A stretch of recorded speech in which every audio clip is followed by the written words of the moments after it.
इसके दांत ताकतवर जहर दाखिल करते हैं जो छोटे जानवरों को मिनटों में मारने के लिए काफी है। लेकिन नाड्रामाई हमला क्यों? सहरा में खुराक की कमी होती है। साइडवाइंडर को तेज और मौसर तरीके से काम करना पड़ता है। यह ज्यादातर रात को शिकार करता है, चूहों, परिंदों या छिपकलियों का करीब आने का इंतजार करता है।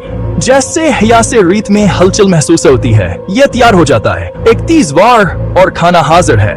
अब आइए बाद के हालात पर बात करते हैं। अगर साइडवाइंडर किसी इंसान को काट ले तो क्या होता है? अगर चाहसिकाज हर आमतौर पर बालगों के लिए जानलेवा नहीं होता, लेकिन यह शदीद दर्द, सोजन और यहाँ तक के बाफ्तों को नुकसान पहुंचा सकता है। अगर काट लिया जाए तो आपको फौरी तबी इमदाद की जरूरत होती है, जल्दी। और यहाँ एक मशवरा है, अगर आप कभी सहरा में हाइकिंग कर रहे हों तो हमेशा अपने कदमों पर नजर रखें, खास तौर पर रात को या सुबह सवेरे। लेकिन साइडवाइंडर में सिर्फ खतरा ही नहीं है, ये सांप एक हकीकी बका का माहिर है।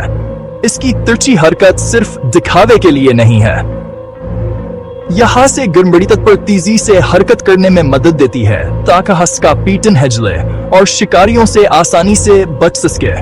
यह सब मुवाफकत के बारे में है और साइडवाइंडर अपने माहौल का मास्टर है। तो अगली बार जब आप रीत में लहराती हुई लकीरें देखें तो याद रखें, आपके कदमों के नीचे एक कहानी है, चोरी, रफ्तार और बका की कहानी। साइडवाइंडर रेटल स्नीक सिर्फसरा का एक खतरहन है, ये फितरत का एक अजूबा है। महफूज रहें, मुजस्सिस रहें और हमेशा जंगली हयात का एहतराम